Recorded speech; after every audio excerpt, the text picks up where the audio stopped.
healthcare is about people. We're going to make it about people, especially if I ever own a clinic. Yeah. Turn it up a little bit.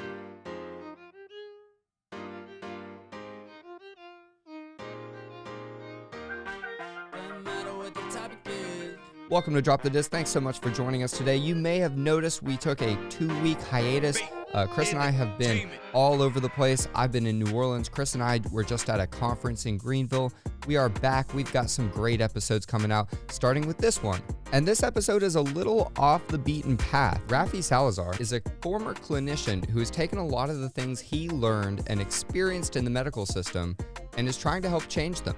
I made my calling my enterprise. So what exactly does he do? So the backup for me was I was going to buy a clinic and then implement all the stuff that I was doing with my clients on the clinic, and then it was going to kind of be like a self-feeding machine. We talk about all that, plus his own personal podcast, the Better Outcomes podcast, and the newly minted Better Outcomes book. And he shot an email back like 2 minutes later and said, okay, get me a book proposal and we'll go from there. And 2 weeks later, I'd signed a contract and was like, now I'm on the hook for a book. Thanks so much for tuning into this episode. And if you enjoy it, definitely check out the Better Outcomes podcast and the Better Outcomes book. Rafi is an Augustan creating waves all over the country in the medical space. We love to see that. And this episode is presented by Powell & Associates. We know and love Powell & Associates. They are our local real estate source, no matter what we're looking to do. Nancy is a great advocate for this community. She's involved with so many nonprofits, and she is a consummate professional and expert at real estate. For any questions, I recommend finding her first at powellpropertypros.com.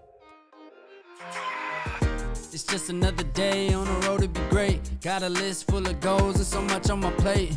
Another episode of my life to the date, yeah. And I'ma do it all with a smile on my face. In the land of the free, at the home of the brave.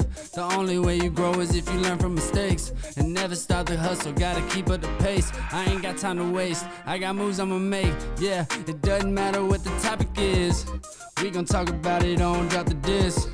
We can dive in on city politics, or I can brag about my accomplishments. If you hating on the city, it is not a fin. Problem is that you probably lacking common sense. Augusta got so much talent that'll make it big, and you gon' see and hear it first. Don't drop the disc. Learn a lot about the 706. About to chop it up with David and Chris. A lot of interviews you would hate to miss. AUG in the mix, just drop the disc. Learn a lot about the 706. About to chop it up with David and Chris. A lot of interviews you would hate to miss. AUG in the mix, just drop the disc. Just drop the disc. Better drop the disc. Gotta drop the disc. And check out C-Lark, C.LARK, wherever you listen to music.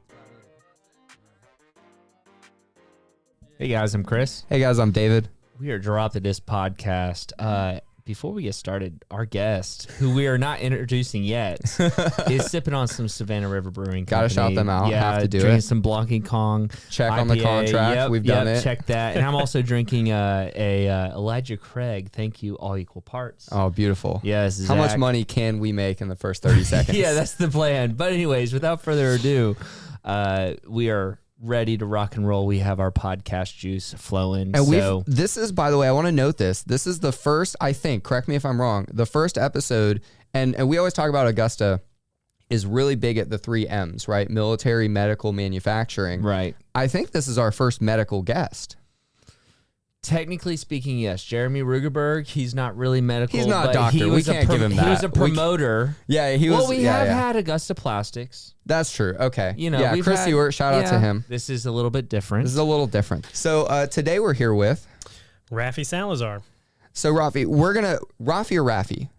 Rafi. Rafi? Okay. I'll respond to both. Well, but we want to be correct when we talk. So Rafi, before we kind of like get into anything, give us like a little 30 seconds. What are you doing in Augusta? And why did you cold email me to tell me that you would be a great guest for the show? Because I love that so much. I really do. Sure. So I'm an occupational therapist by trade, mainly working in upper extremity hand rehab. And I own Proactive Rehabilitation and Wellness off of Peach Orchard Road.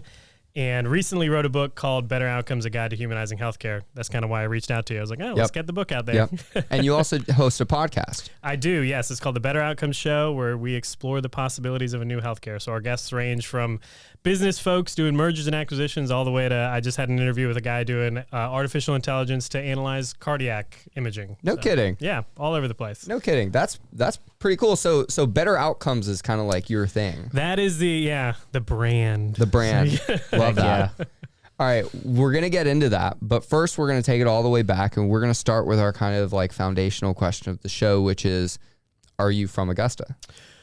Well, at this point, I say I am. I was born in Steubenville, Ohio. My dad worked for the U.S. Department of Agriculture, and he was getting promoted to what was at then called the District Regional Conservation Manager for Burke County. So they moved him down to Augusta, and back in '95, I've been here since then. So how old were you when you moved here? I was 6. Okay, so I'm you're basically from Augusta. You're similar to me because I moved here when I was like 3 or 4 from Baton Rouge. So I'll like tell the Baton Rouge story, but I'm basically it's a blip on the radar at this point.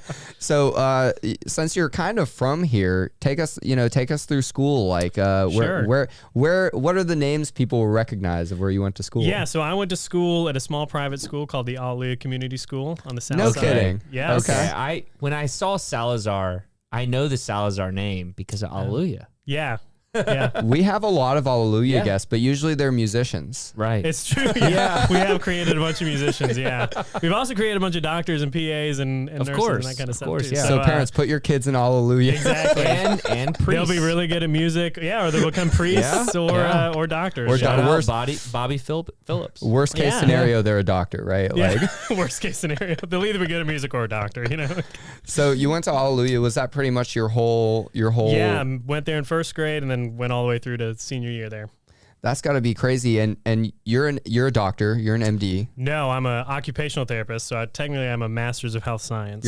So is that like when you were like graduating high school, were you like, hey, like let me go, like I'm trying to do medicine, I'm just not sure what? Did you know about occupational? What was your kind of thought process? So growing up, my grandfather was a vascular surgeon, and he was actually the chief vascular surgeon at Miami-Dade Hospital for a while back in the day. And he had a private practice in Ohio, and we would go back up and visit him. And I remember seeing him, just working with patients and doing all that kind of thing, and kind of thought that I wanted to go be a doctor. I've never had a problem with self-confidence, and I was like, man, I could like kill med school. And I remember having a conversation with him about it. And he was like, you probably don't want to go to medicine. It's getting a little crazy. He was kind of retiring at the time, was like, work-life balance, just don't go be a doctor. So, I was there thinking like, okay, I kind of want to do something in medicine. I just don't know what. And the summer before my senior year in high school, was down fishing behind the waterworks. Okay. Nothing illicit was happening. We were just down there Just fishing. fishing. Just fishing. And making my way back to shore from one of the islands, I slipped, landed on a bottle, really landed in the water. Didn't know I had landed in a bottle, and came up and was like, I'm fine. And my friend's eyes got giant. They're like, you got shard of glass in your hand. And I looked down, like pulled it out, and blood just started like squirting everywhere. I hate it. Yeah, I hit an artery. Went to the ER, found out that I had a flexor tendon laceration, so the tendon that moves my thumb got torn, or severed really, and that landed me in emergency surgery the next day, and then in an OT clinic for 3 times a week for the balance of the summer for my senior year. So after that, I was like, man, this is a really cool field. I didn't know anything about occupational therapy before then. So you got like an internship. Yeah, basically an internship. So it just kind of happened, really at the perfect time in my life. Not that there's ever a good time to be laid up after a surgery, but like I was kind of at that cusp of like, what am I going to do when I grow up? I don't know. And so occupational therapy kind of found me, and graduated and went on to MCG. Well, AU and then MCG. Okay.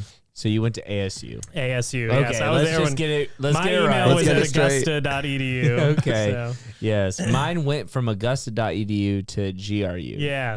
See, the funny EDU. thing for me is they went from Augusta to GRU and then back to Augusta.edu. So Must be nice. it's Actually, right back. they lost. So when they were, we became, when I was at MCG, they merged. They let go of the Augusta University name.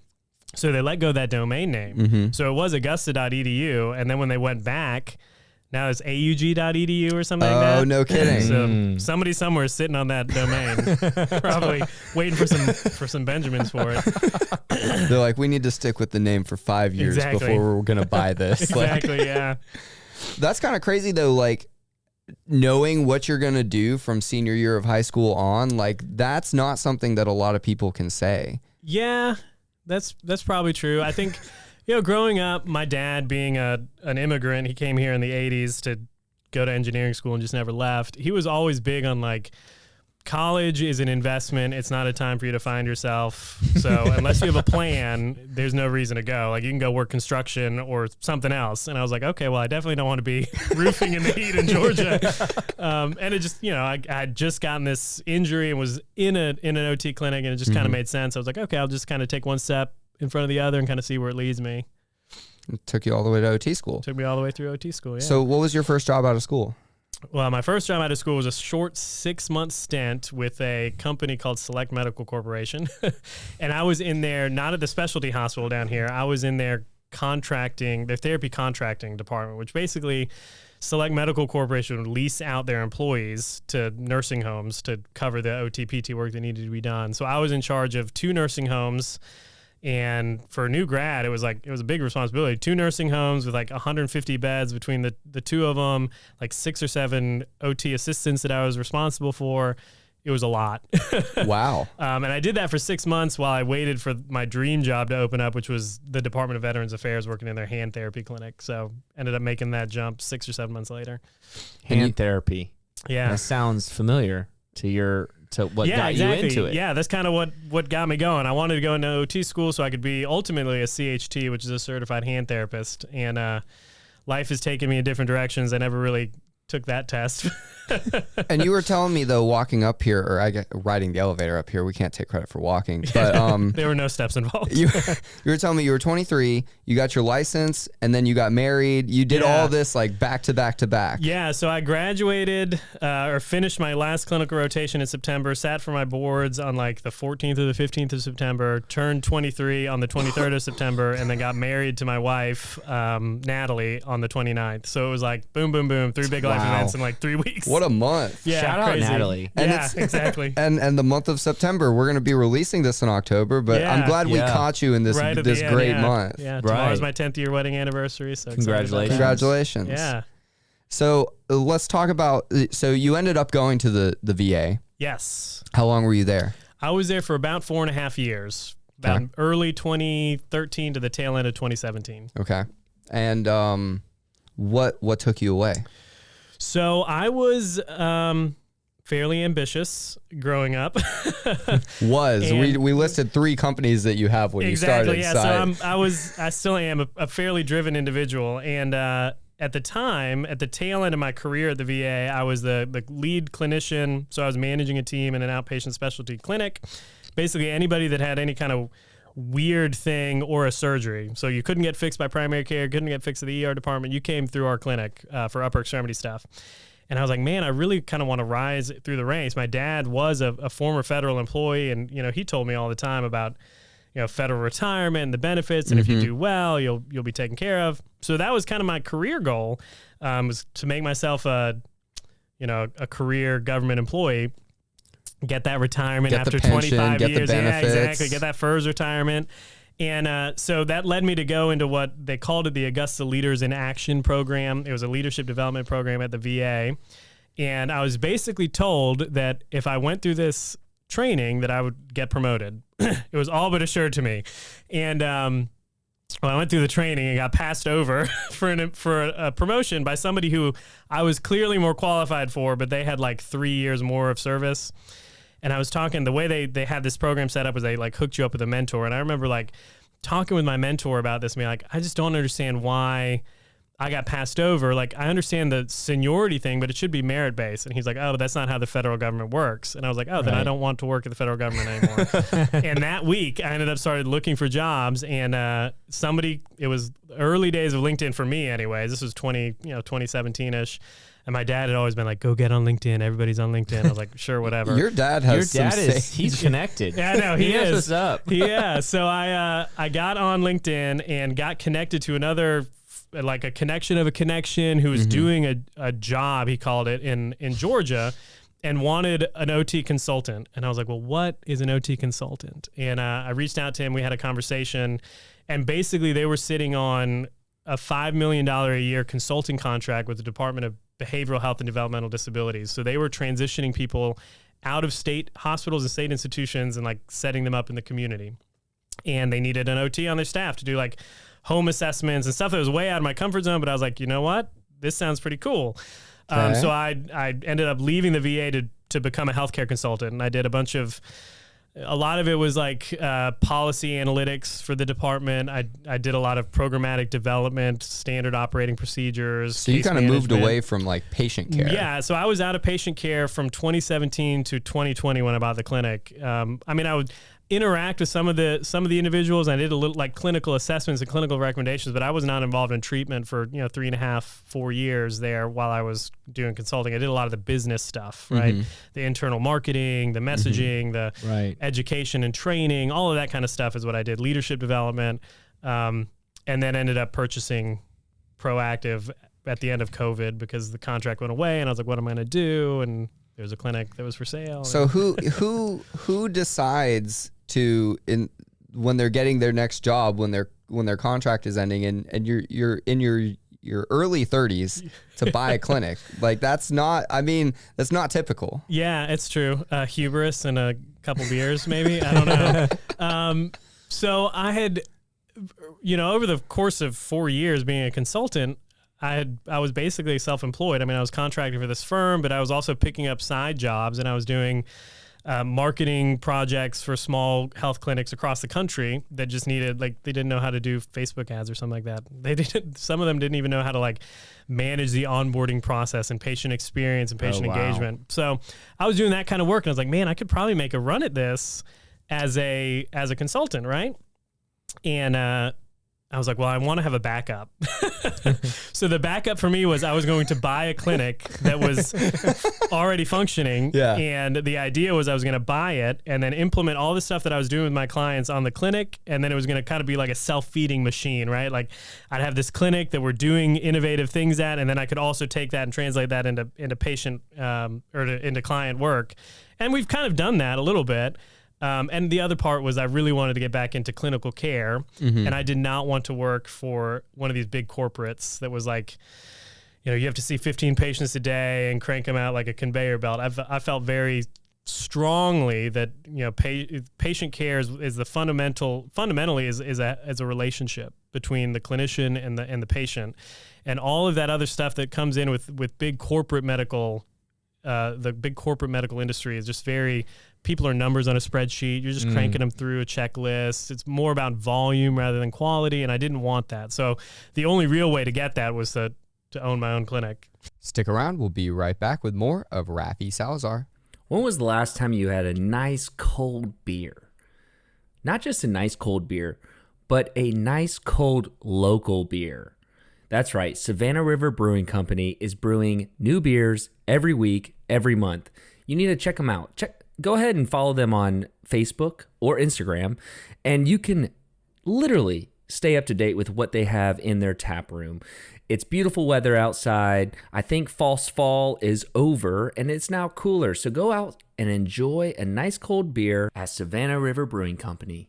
When you went and thought, I want to get into occupational therapy, were you thinking that this is also going to be a business? Because it's completely, you're a business owner and you're doing what you wanted to do, but did you know that the business side would be part of it? Because I feel like a lot of people don't realize if there's a practice, that's actually a business. Yeah. You have to make sure the bills are paid. Exactly. To make you have to pay salaries. You got to do marketing. Yeah. You Payroll comes around every 2 weeks. Internal, external marketing. Yeah. So, no, I didn't. I thought I was going to land a good, cushy job at the VA and end up, growing my clinical expertise and just having a good clinical career. And it wasn't until I left into consulting that I was like, oh, there's probably more opportunity in being a clinic owner. You have more of an impact over the quality of care being delivered. Even at the VA, when we didn't have to worry about insurance and all that kind of stuff, because the VA is kind of self-funded. Right. We fund it through our tax dollars, but you're not dealing with that pressure of third-party payers.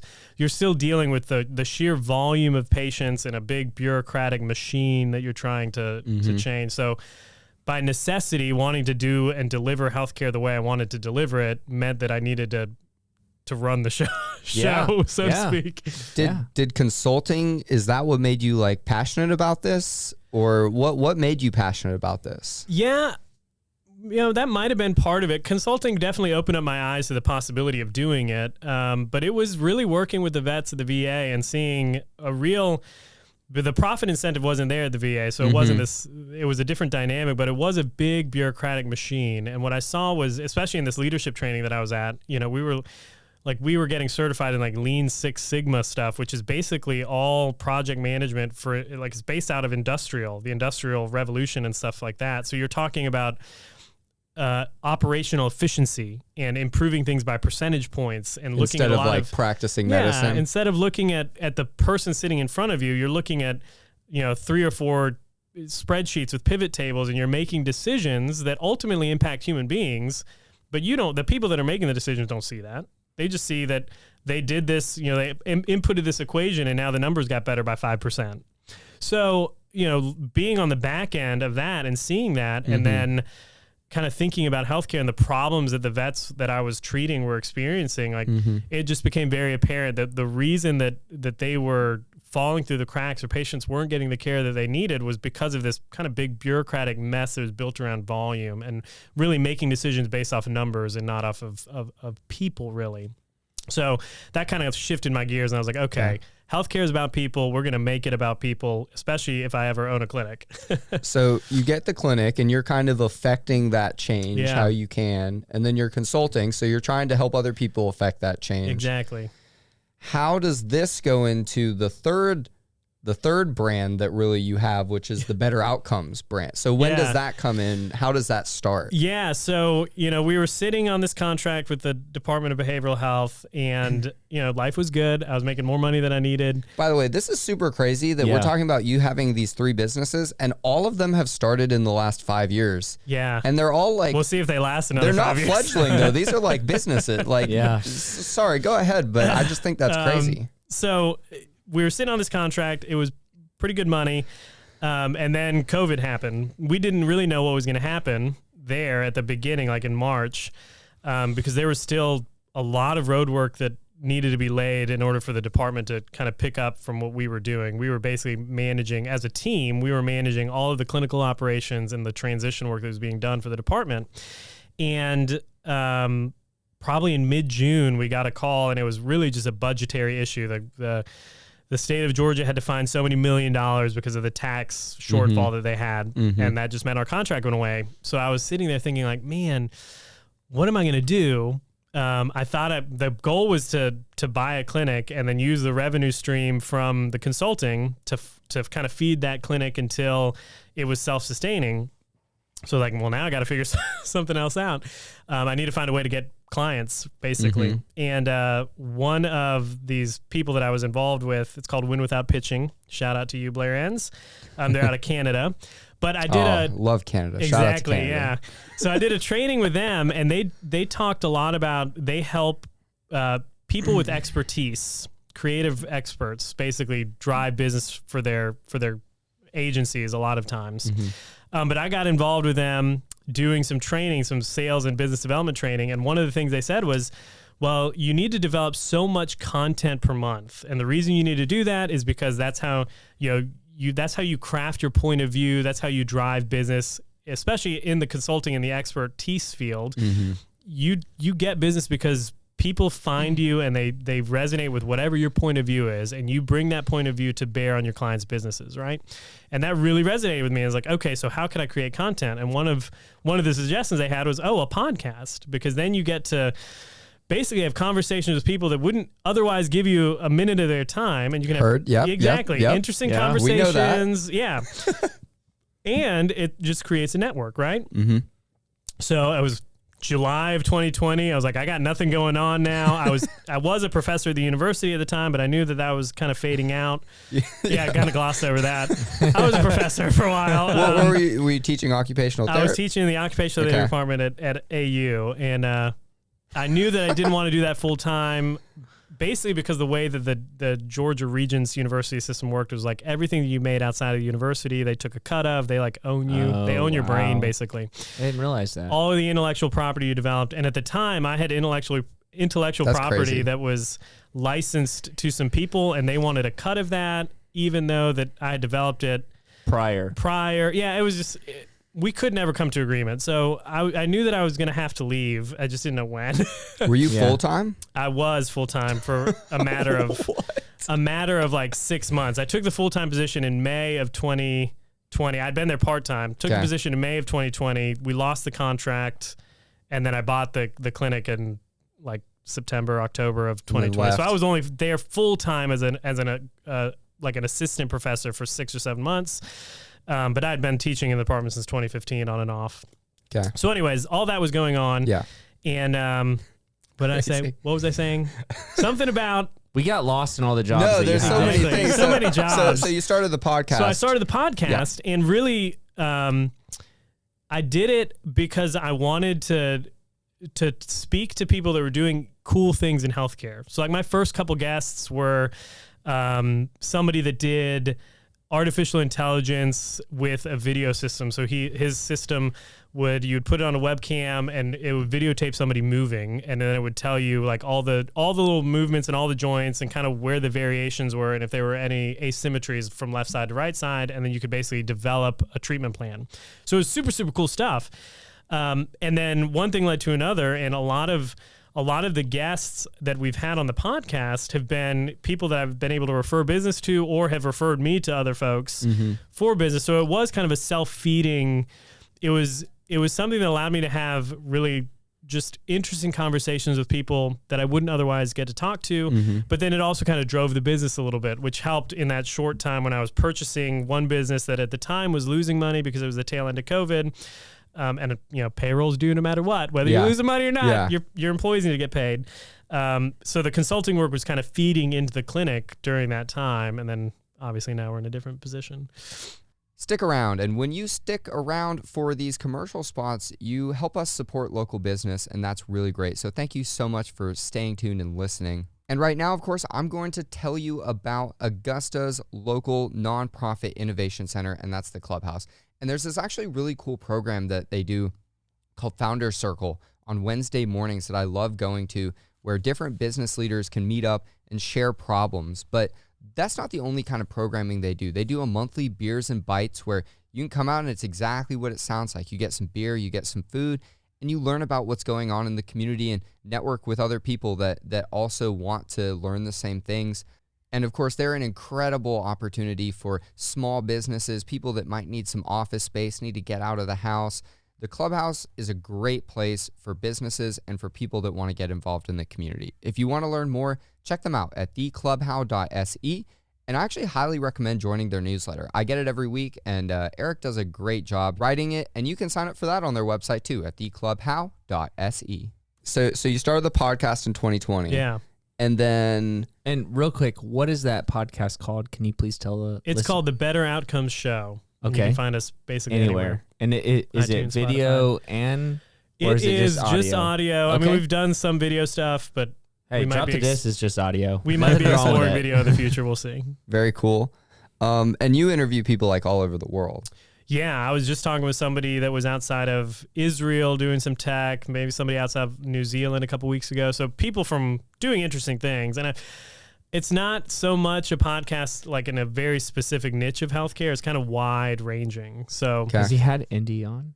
No, we gotta introduce Yeah, you to a guy that we work with, Yeah. He's a medical influencer. medical student Oh, at yeah. AU. Yeah, Yeah. you guys Oh, probably cool. have some fun stories about the intellectual property stuff too. I bet. Oh yeah. So, yes. and so you have this podcast, you have this clinic, you do some consulting, and then there's also a book. Yeah. Yeah. So in the time that I was consulting, maybe back it up a little bit. So one of the big projects that I did at the VA during this leadership program was something called relationship-based care. And it was kind of in the time where the VA was going through a major crap show from a PR standpoint. The Phoenix VA broke that they were veterans that weren't getting care. I don't know if you remember this, but it was a huge national story. There were tons of issues of vets not getting care that they needed or getting put on quote unquote paper wait lists and then never called back for appointments and then getting called back in only to find out they had like stage 4 colon cancer. It was a super, super big deal. So the VA, in an attempt to stop the hemorrhaging because they were losing employees and they were losing a lot of the veterans, they were trying to go somewhere else. The government had instituted the Veterans Choice Program, which meant that they were giving, at the time, I think it was like $63 billion a year or something like that to vets to go receive services in the private sector. So they're like, man, we got to do something to shore up the clinics and the hospitals themselves. So they rolled something out called relationship-based care. And the idea was, if you could build a strong set of relationships between the interdisciplinary team that was treating a veteran, you'd have better communications, you'd have improved clinical outcomes, and then the patients themselves would have better experience. So I was able to spearhead rolling that out on one of the floors here at Charlie Norwood as part of this project. And I was like, man. And you were like 25? Yeah, I was young. I don't know what they were thinking. So I was thinking to myself, like, this has a lot more applicability than just like a distressed hospital system that's in crisis, right? Like a lot of clinics could use this idea of building relationships. So about the time that I left the VA to start consulting, I started building my own consulting practice around this idea of humanizing healthcare. And part of it involved kind of getting that content out and kind of clarifying my thinking. And I did a lot of writing in the early days. I still do writing every now and then. Really just to clarify my thinking around what do I believe about healthcare and this human relationship, and how does that really translate to business metrics and business success and improved clinical outcomes. And I started writing a lot of articles that you can find at rehabupracticesolutions.com if you still want to. And then through the podcast, I was talking to a former professor who was a medical economist. Economist. Okay. It's a hard word to say. He was a medical economist, and I was talking with him kind of after the show, and I was like, man, I've got this idea for a book. I was interviewing about his book. And I was like, man, I got this idea for a book. I just really don't know. I've got a lot of stuff that I've written in the past. I just don't know if I could pull it together. And he said, well, why don't I connect you with my publisher and we'll kind of go from there. So I sent like another cold email out to this publisher. I was like, hey, I got this idea for a book. So-and-so sent me over to you. He said it might be worthwhile talking. And he responded and said, okay, well, send me the proposed title of your book. And I was like, I don't really have one.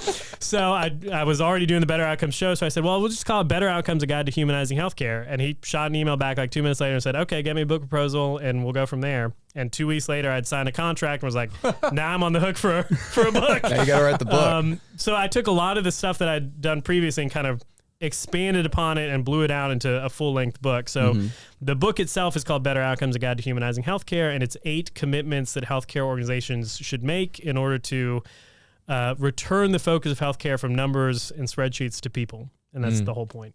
Wow. Talk about the 8 points. I mean, we're not a medical show, so you don't have to go in super detail. But I mean, we want you to be able to talk about what you. This is the Cliff Notes. Yeah, the Cliff Notes. So it's 8 fundamental commitments. We'll see if I can remember them all now. So the first one is adopting a biopsychosocial approach, which is a big word. It's just holistic care. Yeah, holistic care. We're looking at people not just as the sum of their diagnoses or their symptoms, but really themselves, their life, like what's going on in their personal life that might be affecting their healthcare, right?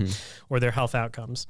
The next point is being intentional about developing relationships. So the idea of healthcare being fundamentally a human relationship. It's one person. I say this all the time on the show and when I'm talking to clients, like healthcare is one person skilled in the art of healing, helping another person that's on their own unique road to recovery. And it's our job as clinicians to kind of to meet them where they're at and kind of walk to recovery with them as opposed to doing something to them. So this idea of building relationships.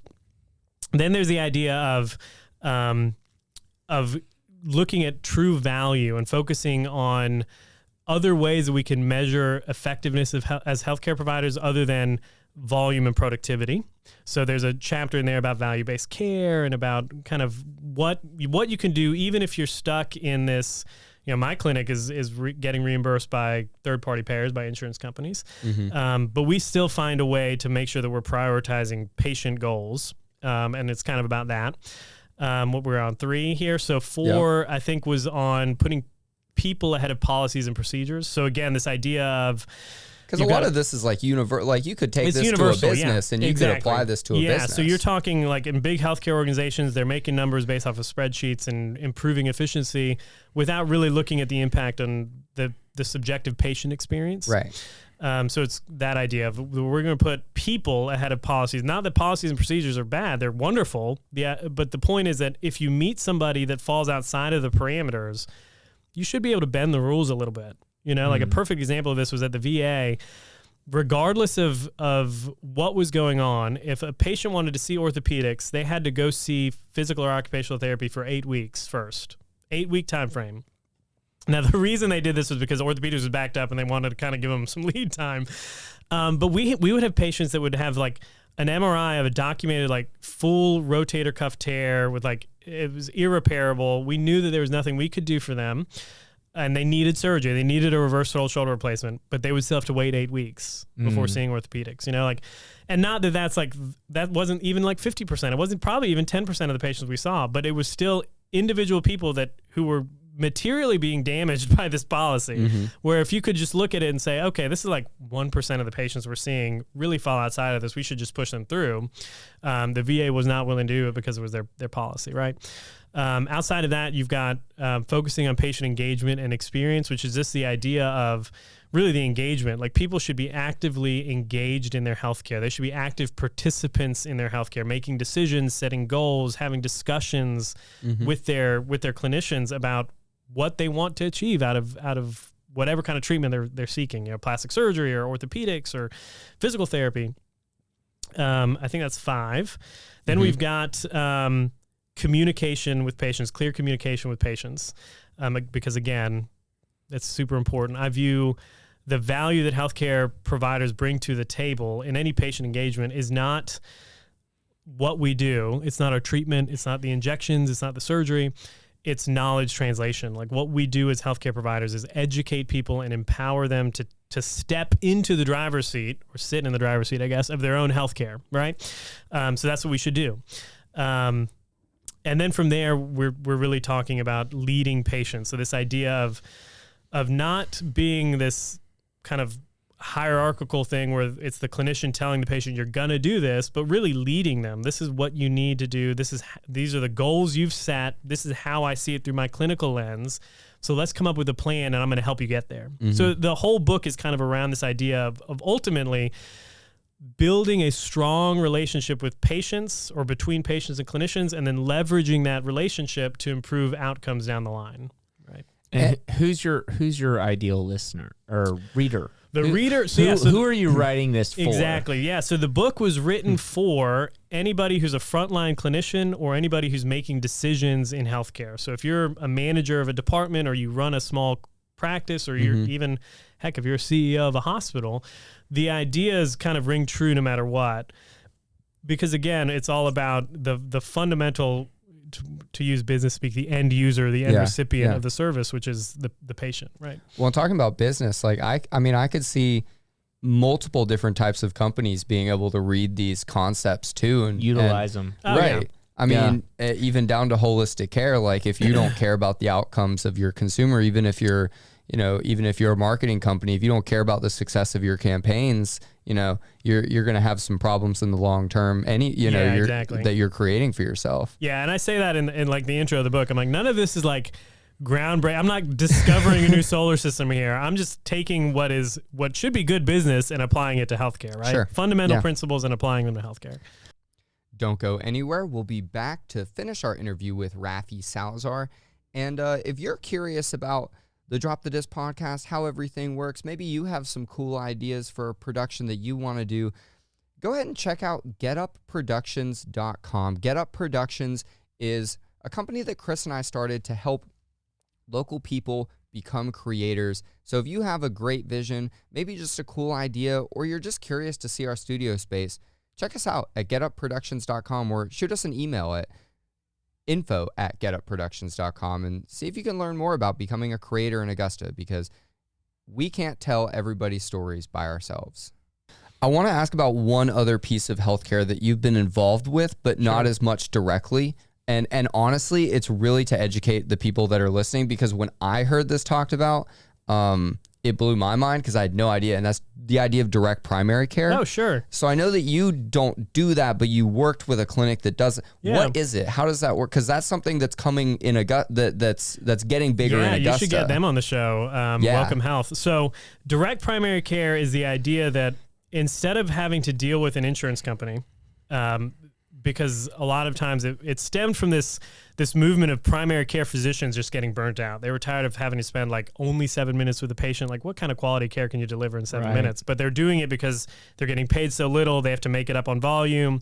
Mm-hmm. So a lot of doctors have just started stepping away from insurance and not accepting it. And what they offer is basically a subscription service. It's called direct primary care, where for X number of dollars per month, whatever the fee is, you get unlimited access to a physician and a primary care physician. And we did some work at Proactive with the two. They've now merged, but the clinic here, Welcome Health, which is Dr. Rob Lamberts, Davis Mellick, all of them, to develop packages that work for their patients. 'Cause a lot of their patients don't have insurance. They might have a health share or something. So they like can that. send them to you. Yeah, exactly. And we work with them. I don't have health insurance myself, so I know what it's like to like go into a clinic and not know how much you're going to pay. So we've kind of worked with them to kind of build out some things that work for those patients where they're at. But the idea of direct primary care is this: instead of having to rely on authorization and approvals from insurance companies, you kind of just bypass that whole system. And it prioritizes the relationship between the doctor and the patient once more. And it also gives the doctor the financial freedom to be able to spend more time with patients, because they're getting paid the subscription fee, whether the patient is coming in once a week or once a month. It gives them a lot more wiggle room in how much time they can spend with you. So like a direct primary care initial evaluation is like an hour long. Like, when was the last time you ever spent an hour with a doctor? Yeah, no kidding. So it's very beneficial in that regard.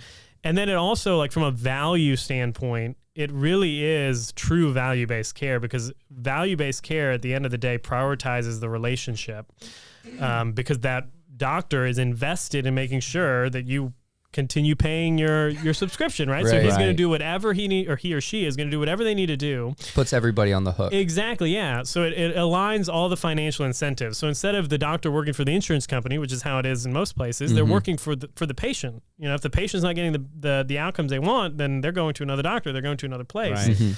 So it really kind of aligns those incentives and really focuses on the physician helping the patient achieve whatever their health goal is, right? Do you see this moving into surgery?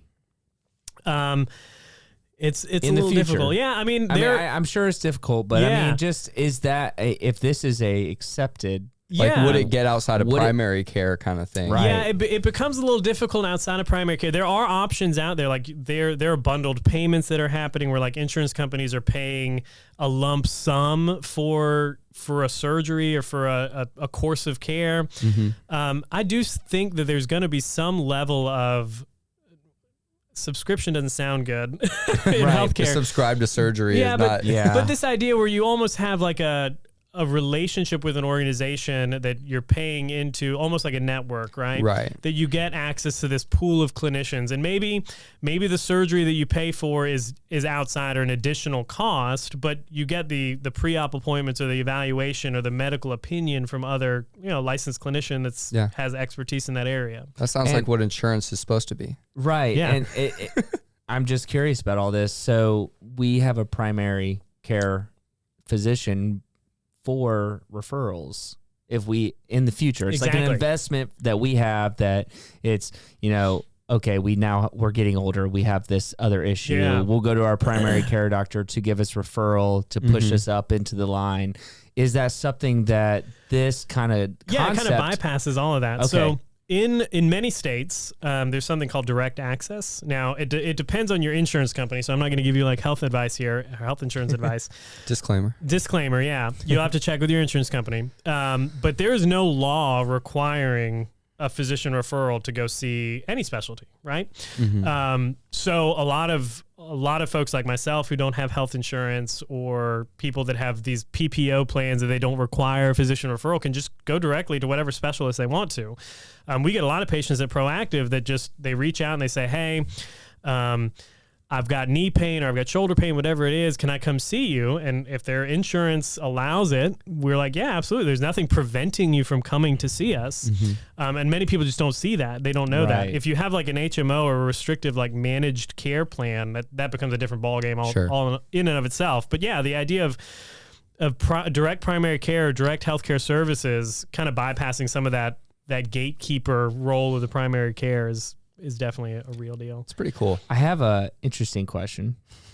You keep saying you don't have health insurance. Yeah. Is this a normal thing for people in the healthcare? I'll tell you, my dad, you couldn't pay him to go to a doctor. What was he in the field? Yeah, he was a doctor. Okay. So I've always heard that no doctor wants to have a doctor to watch over him. But I mean, with insurance, I mean, it kind of blows me away that you don't have that. It kind of blew a lot of people away. So when I left the VA, I was telling David before the show, like, I was on federal government benefits. Like, those things were cushy. Yeah, racking them up. Yeah, I think we had like a $10 copay for specialists, like a $5 copay for PCP. And when I left healthcare, or when I left the VA, I was like, man, I need some kind of health insurance, or some way to pay for healthcare, because we had just had a baby. I think we were pregnant with number 2. I was like, we need to figure something out here. Yeah. And I stumbled across one of the consultants I was working with, said, well, don't even get health insurance because it's crazy expensive. To carry on my health insurance when I left the VA, because you get COBRA for 18 months or whatever, was like $1,500 a month. It was like crazy expensive. So I started looking for alternatives, and I came across, one of my colleagues was like, well, look into a health share. And basically what a health share is it's not insurance, but everybody puts their money in through a fee of some kind, right? And that money gets pooled in a big account, and then it gets distributed to folks based on need. So some of them are set up more like insurance than others, where like you can directly bill a health insurance. The way mine works is we've got so many unshared dollars a year. So we get 3 incidents. Each incident we have to pay $1,000 for. After that, everything is covered at 100%. So it's essentially like a $3,000 deductible per year. But then after that, everything is covered. And because we're essentially cash-based patients, we don't worry about referrals or being in network or out of network. I go to whoever I want. I say I'm a cash patient. Most health care providers will give you a cash pay discount. AU here, actually, my son back in February fell and broke his right arm. Yeah, jungle gym accident. Sheared his humerus right in half. It was a supracondylar fracture, so totally separated the bone. We went into my sister did that. Yeah, it was gnarly. He was like turning green, and he was like, "Dad, can you take me to the clinic and put a splint on it?" I was like, "No, bud. This is gonna require." Yeah, exactly. We actually did a home splint, and we were all green watching it happen. Yeah. So, anyways, so we went to AU, and we said we don't have health insurance. They said, "Oh, well, you can just pay a global fee," and it was, I can't remember what it was, $6,000-7,000, and we paid a lot, but we got reimbursed by our health share. So we essentially paid $1,000 out of pocket to have, the surgery, the aftercare, all of that kind of stuff, which was very, very nice. I think a lot of people, health insurance really traps people in jobs they don't like. It keeps them from making decisions that they would otherwise not make. And the reality is that there's options out there that's not traditional insurance that has to come from an employer. So there are options out there. Health share is one of them. Being super rich is another one. It's a nice hack. Exactly. It's a nice life hack. Yeah, if you can raise a couple $1 million, it'll be good. David, do you know what your dad uses? He's retired now. Okay. So he's just slowly dying. I did once see him stitch up his own arm though. So I really am not confident he's ever seen a doctor. And he did reset my sister's arm in our living room, which was not something that I loved watching. I love that. I do want to. So we've talked a lot about healthcare. I do want to take you out of your comfort zone because you've been very comfortable this whole conversation. Even remembering all 8 things. I mean, you were like a machine. That was great.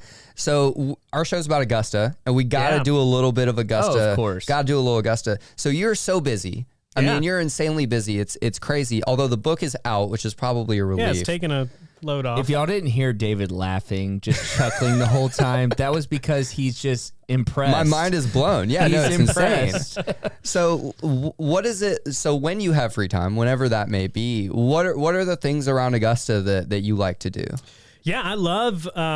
We walked back behind the river the other day, or back behind the waterworks on Friday. Friday was my birthday. You go fishing? Happy birthday, belated.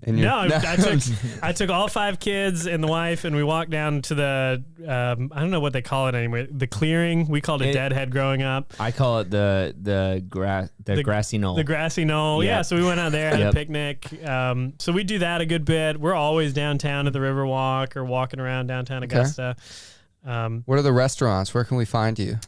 I'm a fan. So I live on the south side of Augusta, about a mile from my clinic. Villa Europa. No, actually, Veracruz. Really? That's like an alleluia thing. That is, yeah. Villa Europa. I haven't been there in years. Not because I don't like them, but because we go to Veracruz a lot. Okay. So Mexican restaurant, get All some right. cheese dip. The kids will eat cheese dip and beans. Yep. Yeah. That's about it, though. Yeah.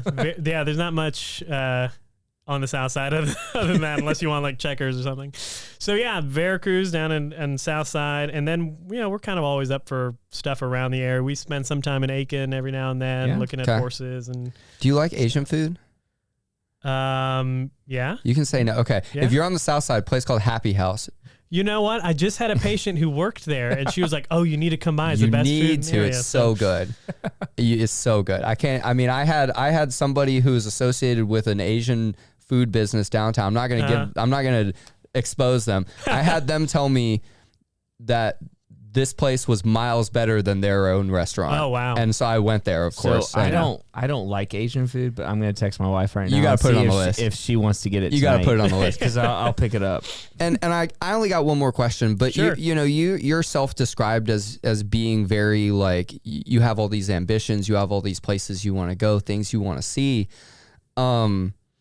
You're staying in Augusta. You've stayed in Augusta pretty much your whole life, and a lot of people have this mentality that to do those things you've got to go to an Atlanta or some. What has kept you here? Yeah, I mean, part of that might have been family. So I live about a mile and a half from my grandparents. My grandfather, who's a vascular surgeon, my mom and dad are about a block and a half away. My sister-in-law and my wife's sister lives nearby, so that might have been part of it. The other part is that like we live in the world, like to not to be cliche, but like Google has broken, and the internet really has broken down a lot of barriers. You don't need to be in Atlanta to get Atlanta business, right? So that aspect is kind of gone for me. But I like Augusta. It's not too big. Like if I spent one clinical rotation in Atlanta, and I remember having to like wake up at 6 o'clock to get to the clinic at 9 o'clock because I was sitting in traffic for an hour and a half. I was like, I would lose my soul in a place like that. So I don't want to be in a big city. But I mean, Augusta, it's a nice location. There's a lot going on. Yeah. There's a lot of potential in Augusta. And being an entrepreneur, I get excited about potential. Yeah. Like our downtown river area could be off the chain if we got the right people involved. Yeah. So I like the potential, and then I like the fact that we're close to everything. You're 2 hours from the beach, 2 hours from Atlanta. Right. I love that you just described yourself as an entrepreneur too. Like I think that was really cool. I have one more, and then I'm gonna turn it over. I promise. You talked about being on the south side, and your clinic is out there too. That you said there's not a lot out there, and there's not a lot of development out there. There should be more. What made you open there though? Because there's so many. I mean, obviously the clinic was already there, but the clinic was purchased it. So there's. So I feel very strongly again about relationships, specifically in healthcare, and one of the things that you will find in places that are socioeconomically underserved, like the south side of Augusta, is those people might not have a lot of money, but they're very big on relationships. And the fact that the location, so we're right off of 25, right off of Peach Orchard Road.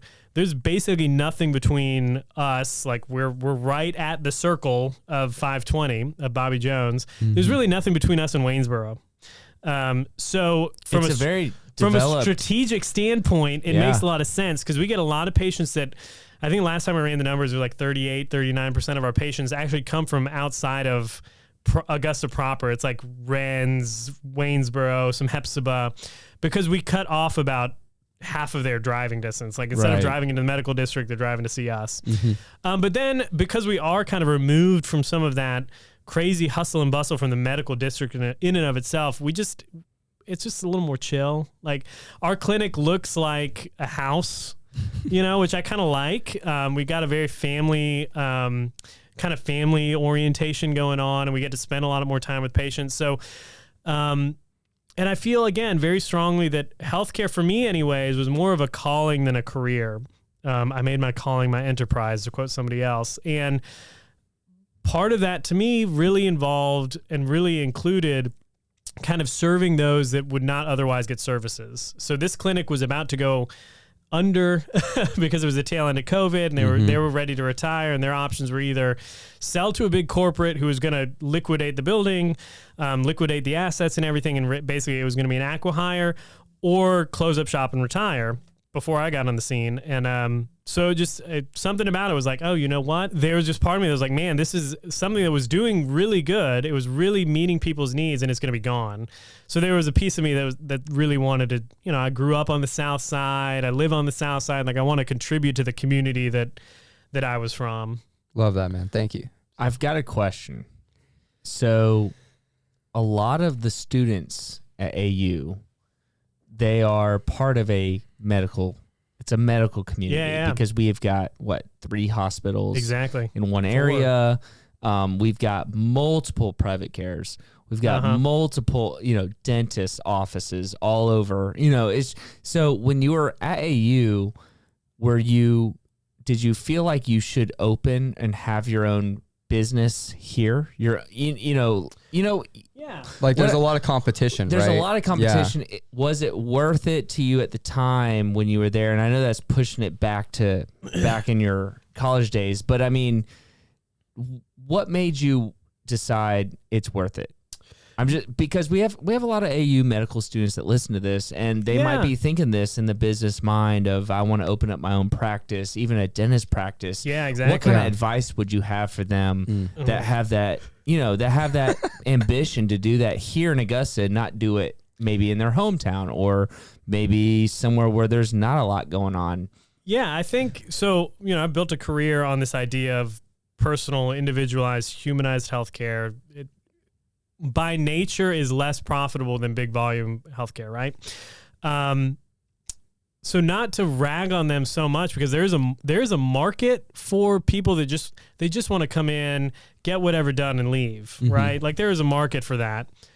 I think if you polled people in general, there is a desire for more out of healthcare. They want more. Probably get 100% of people with a thumbs up there. Yeah, they don't want to just feel like a checklist, an item on a checklist or a number on a spreadsheet. They want to feel like they know, and my patients say this all the time, like they know Rafi, they know what he thinks about this. Like, we have patients call us about like random stuff that is totally not in our field of practice, but they know that we'll look it up for them and we'll get them a good referral. Like that relationship is super, super important. And I think if you're going to go into healthcare and compete, because we're not really competing with AU. I mean, AU's, they're multi-million dollars a year. They got more patients they can shake a stick at. But the reality is that you can make a very decent living doing what you know to be right and know to be true to yourself, right? And making, again, those relationships driving everything. If you want to really be fulfilled, and this might not be your cup of tea if healthcare is just a safe, secure job for you, but if healthcare is more of a calling, of more of a vocation, you're not going to be happy cranking out, 17 patients a day. Some physicians are cranking out like 30 or 40 or 50 patients a day. It's crazy. Like, take a step back, take a breather. You get a lot of freedom in and owning your own practice, it can be profitable still. And then you get the bonus of having deep, strong relationships with your patients. And that in and of itself becomes its own referral machine. I mean, we've had 4 patients walk in the door this week who told us, it's one patient in particular referred them to us, like that in and of itself speaks volumes. Just that you're making that much of an impact in somebody's life that they're going to refer their neighbors to you, right? Yeah. It's crazy. Well, thank you for that answer. Yeah. I appreciate it. David, are we ready to I'm good. seal the deal here? Yeah. Awesome. So we ask every guest on this show the drop the disc question. We kind of prepped you for it a little bit, but if someone were to walk up to you and talk negatively about this city of Augusta, what would you tell them? The Drop the Disc question is presented by Tranter Gray Media. Here at Tranter Gray Media, we are a full-service, award-winning marketing agency specializing in video production based right here in Augusta. We have experience at both the local and national level, partnering with businesses to bring their message to the forefront. Whether you need video, graphic design, digital or traditional advertising, web work, or creative services, we exist to help you tell your story. I'd say probably, we're not perfect. Every city has its flaws. Again, I think if you dig down into Augusta, you start meeting the people of Augusta. We're a bunch of good folks, You're not going to find a whole lot of, like in New York City, you might get stabbed in a subway and left for dead. You're not going to find that generally here in Augusta. We're generally all nice folks. We get together. Arts in the Heart is a great example. You get people from all different walks of life coming down and just sharing time together. And I think, you can't get that in a big city. Man, Rafi Salazar, thank you so much. We got the Better Outcomes podcast. We got the Better Outcomes book. Yeah. And what's the clinic name? It's Proactive Rehabilitation and Wellness. Proactive Rehabilitation and Wellness. Yeah. Thank you so much for coming on, man. This was Thank really you. cool for Yeah. us. Thanks for having me.